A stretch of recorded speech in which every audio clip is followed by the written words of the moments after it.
La Havane, 5 heures du matin. Marta a 54 ans.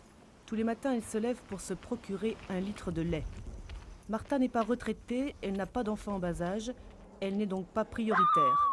La seule solution, faire la queue. Tu es la dernière? Non. Qui est derrière toi? Elle, là. Juste le temps de tourner quelques images et c'est le tollé. Les Cubains ont la fierté nationale à fleur de peau. Pas question de filmer la file d'attente. Si nous devons manger de la farine, nous mangeons de la farine. Nous sommes un peuple révolutionnaire. Voilà ce que vous devez expliquer chez vous. Nous lutterons jusqu'à la mort. Sachez que nous défendons la révolution, Fidel et le parti. Et ne demandez pas pourquoi, la réponse vous l'avez. Nous ne vous laisserons pas filmer la queue. Nous n'avons peur de personne et personne ne nous vaincra. Nous sommes prêts à tout. Je considère que leur réaction est positive. À leur place, j'aurais fait la même chose. Et à quoi sert exactement le ticket? Eh bien, ce soir, à 7h moins le quart, je viendrai faire la queue. Grâce à ce ticket qui indique mon tour, je suis sûre d'avoir un litre de lait. 6 heures du matin. Marta attend son bus pour partir au travail. Marta, comment ferez-vous si les bus disparaissent? Tout a été prévu. Si les bus sont supprimés, nous irons au travail à bicyclette ou à pied. Mais en aucun cas, nous arrêterons de travailler pour un problème de transport. À La Havane, les transports publics ont déjà été réduits de moitié. De fabrication hongroise, les bus sont paralysés faute de pièces de rechange. Marta attend le sien pendant 20 minutes.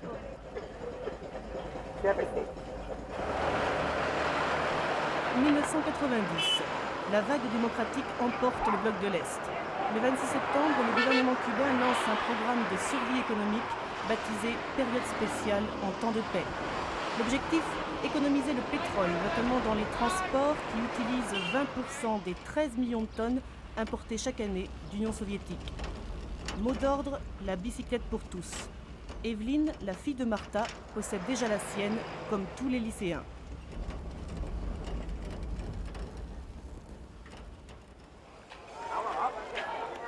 C'est ici, au centre polytechnique de l'amitié cubano-soviétique, qu'a été assemblé le vélo d'Evelyne. Venu tout droit de Chine, 500 000 bicyclettes auront envahi la capitale d'ici la fin 91. Dans tout le pays, une vingtaine d'ateliers fonctionnent 24 heures sur 24. Au centre polytechnique, tous les étudiants ont été mobilisés. Chacun aura son vélo, gratuit ou payant, selon les cas. Ça dépend de ton comportement. Si tu es assidu et que tu travailles bien, ils te donnent le vélo. Sinon, tu le payes. C'est mieux que le bus? Bien sûr, le bus est toujours en retard et pour monter, il faut s'accrocher aux portes. En bout de chaîne, les vélos sont vendus à la population en fonction des priorités nationales. Les bicyclettes sont d'abord distribuées aux centres économiques prioritaires du pays pour qu'ils puissent continuer à fonctionner même s'il n'y a plus de transport. Et puis à l'intérieur de ces centres, on les vend en priorité aux ouvriers qui occupent un poste clé au sein de la production. Une chose est sûre, les bicyclettes n'ont pas de marche arrière, comme la révolution, selon les mots de Fidel Castro. René est le mari de Marta. Il ne travaille que l'après-midi et c'est lui qui est chargé de l'approvisionnement familial. Sa recette, un zeste d'humour et beaucoup de patience, tout finit toujours par arriver. Comment se passe l'approvisionnement? En ce moment, il est très précaire. Mais il y a toujours quelque chose à acheter. On va à l'épicerie, on demande ce qu'il y a et on l'achète. Il faut alors adapter son menu en fonction de ce qu'il y a. Tous n'acceptent pas la pénurie avec la même sérénité. Guillermo a 40 ans. Il a fait 10 ans de prison pour appartenance à un groupe terroriste et il ne veut rien savoir de la révolution. Et encore moins de la période spéciale. Combien sont-ils comme lui à ne plus supporter la pénurie? Difficile à dire. Dans les milieux occidentaux, on parle de 10%, environ 1 million de Cubains.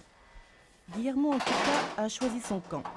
Même gérée, la pénurie est intolérable, car pour lui, elle s'inscrit dans un système qu'il rejette en bloc, le communisme. Certains pensent que le communisme est plus juste, plus équitable. Mais pour moi, il suppose des restrictions que je ne peux pas accepter. Je considère que ce n'est pas le progrès, ni la liberté auquel aspire un être humain. Voilà ce qui se passe. Tu vas à la place de la Révolution lors d'une manifestation, tu vois des centaines de milliers de personnes. Après, tu vas à la boulangerie et tu entends « il n'y a pas de farine, il n'y a pas de pain, il n'y a pas de lait ». Alors pourquoi ils vont tous à la place appuyer ce que dit le président Fidel Castro? Eh bien, en fait, ce sont des opposants, mais ils n'ont pas le courage de le dire. Ils ont peur, la pression est trop forte.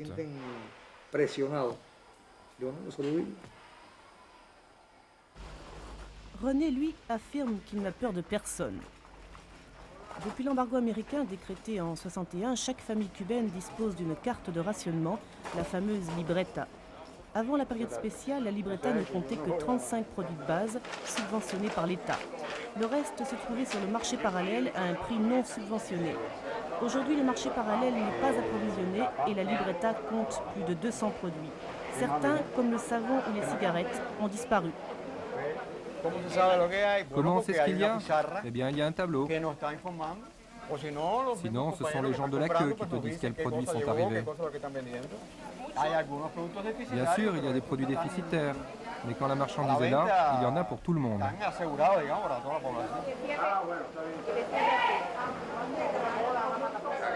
La viande devrait être là, mais comme il n'y en a pas...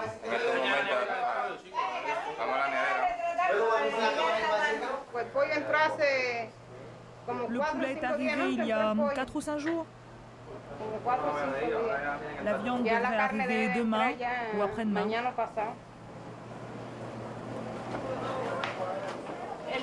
Les gens risquent de se fatiguer. C'est pour ça qu'on s'acharne contre nous. Le risque existe, surtout chez les jeunes, ceux qui sont nés après la Révolution et qui n'ont pas connu la fin ni le passé. Mais pour ceux qui ont une éducation politique, pas question de nous fatiguer. Nous mourrons ici. Guira de Melena, à 50 km de la Havane. Dans cette ferme d'État de 3700 hectares, on travaille d'arrache-pied. L'objectif, multiplier par 3 la production de légumes destinés à la capitale où vit un Cubain sur 4. Ici, comme partout dans le pays, des bœufs importés d'Asie remplacent progressivement les tracteurs. Deuxième volet de la période spéciale, le plan alimentaire vise l'autosuffisance de l'île. C'est l'option 0. Pour cela, on fait appel à des volontaires détachés pour 15 jours ou 2 ans de leur lieu de travail, comme cette brigade de journalistes et diplomates. On est les kamikazes, les hommes à tout faire. Non, pas les kamikazes, nous n'avons pas l'intention de nous suicider. L'appel massif au volontariat est censé pallier l'une des erreurs clés de la Révolution, le manque de main-d'œuvre agricole. C'est le résultat même de la Révolution. Beaucoup de paysans ou fils de paysans ont eu la possibilité d'étudier. Ils ont quitté la campagne et aujourd'hui ils sont médecins, techniciens. Ils ne sont plus au champ. Mais le manque de main-d'œuvre n'est pas la seule cause de la pénurie alimentaire. S'y ajoute l'effondrement du camp socialiste. Le niveau d'importation était très élevé, y compris dans le domaine agricole. Ces ressources ayant disparu, la situation alimentaire est devenue très difficile. Pour fixer la main-d'œuvre agricole à la campagne, le gouvernement a pris les grands moyens. Actuellement, 31 villages sont en construction aux 4 coins du pays. L'objectif, y installer les volontaires venus pour 2 ans. Prioritaire, le programme de construction sera bouclé courant 92. Martha n'aura pas la même chance que les volontaires du plan alimentaire. Animatrice dans une maison de la culture, Elle a demandé à être détachée de son travail pour rejoindre ce que l'on appelle à Cuba une micro-brigade. Le principe, des volontaires construisent eux-mêmes leur logement. Marta et ses compagnons ont commencé la construction en 88 et ne sera pas terminée avant 95, période spéciale oblige. Avant, le matériel arrivait beaucoup plus régulièrement. Avec la période spéciale, ils ont déterminé des priorités dans le domaine de la construction. Nous ne sommes pas prioritaires. Si nous avions du ciment, nous pourrions élever le 3e étage de notre immeuble.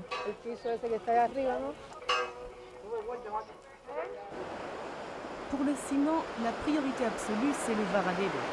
Situé à 120 km de la Havane, le Varadero avait valu à Cuba sa réputation de perle des Caraïbes. Avant la Révolution, l'île attirait 30% du tourisme des Antilles, aujourd'hui 3%. Mais après avoir boudé le touriste pendant plus de 25 ans, Cuba veut renouer avec son passé. Résultat, un vaste programme de développement touristique grâce à l'apport de capitaux étrangers. Actuellement, 8 hôtels sont en construction au Varadero. Tous sont des entreprises mixtes. Les investisseurs misent sur la tranquillité du pays. Je suis à Cuba depuis 2 ans. Je n'ai pas encore entendu parler d'un seul vol, ni de viol, et encore moins de drogue.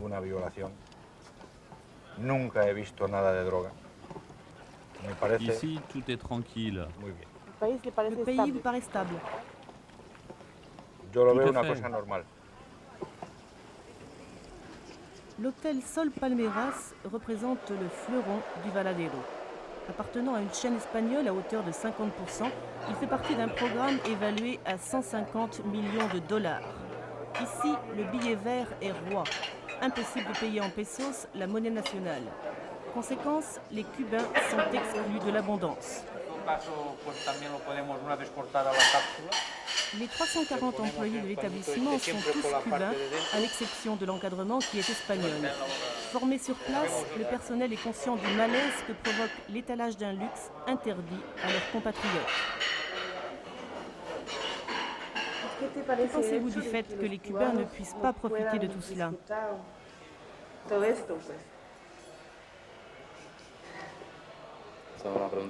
C'est une question difficile. C'est pour nous le seul moyen d'apporter des devises au pays. S'il y a plus de devises, il y aura plus d'hôtels et nous pourrons en profiter. Si cela devait rester toujours comme ça, on ne serait pas d'accord, mais nous avons l'espoir que ça change. On parle parfois d'apartheid. Non, d'accord. Pourquoi ? Actuellement, nous devons nous limiter pour pouvoir survivre. Avec les devises, nous achetons des médicaments, du pétrole. Pour moi, ce n'est pas l'apartheid.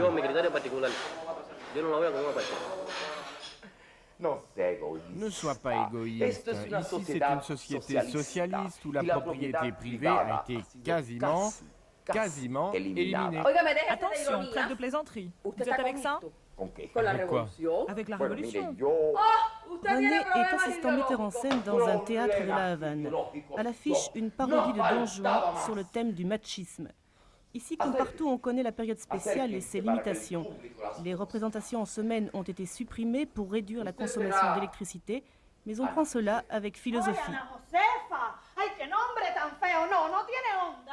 Nous comprenons l'importance des mesures qui ont été prises. Quand on utilise l'électricité pour le théâtre, elle n'est pas disponible pour la production d'aliments, par exemple. L'aliment spirituel est certes très important, mais sans la soupe, on sait qu'il ne sert à rien.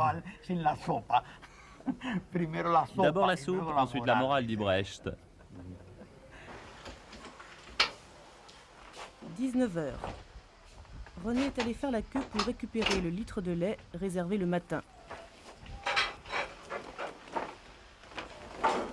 Marta et René connaissent l'évolution récente des pays de l'Est. Mais pour eux, rien à voir avec Cuba. À Cuba, il pourrait se passer la même chose qu'à l'Est ?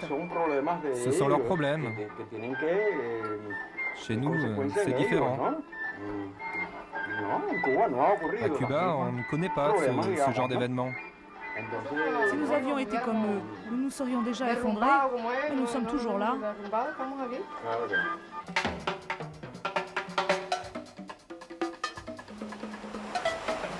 Cuba, dernier rempart du socialisme, envers et contre tous. Dans ses discours, Fidel Castro martèle que la situation économique va encore empirer et qu'il faut gagner du temps. Les habitants de l'île s'attendent à tout, même au naufrage.